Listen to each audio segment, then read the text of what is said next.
Today we're going to show you how easy it is to install Ekodeck screening on timber posts. This is the most common screening installation method and is great for projects like building a fence or creating a screening wall. To begin, measure out and plan your space by marking out your posts. Keep in mind that the maximum span for Ekodeck screening is 900mm. Dig out the holes for your posts. In this case, we're using H4 treated pine posts with a bitumen coating at the bottom. Place your posts into the hole with quick set concrete by following the instructions on the bag and use your spirit level to make sure the post is straight.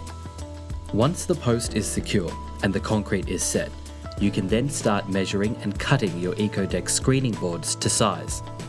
Use any standard woodworking tools, and when using a drop saw, we recommend using a blade suitable for cutting hardwoods.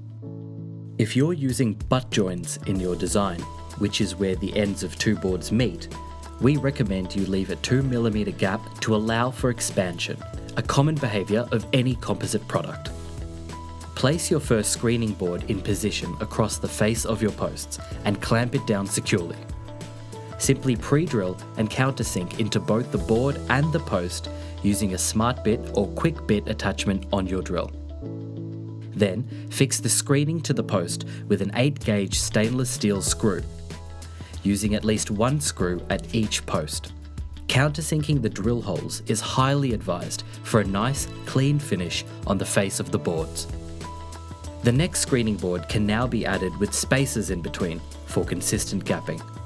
In this case, we're using 20mm gaps between each board, but you can use any measurement more than 6mm that will suit your design. Continue the same process until you fill the space, using your spirit level along the way, making sure it's straight. And there you have it, an easy installation method for privacy and a great modern look.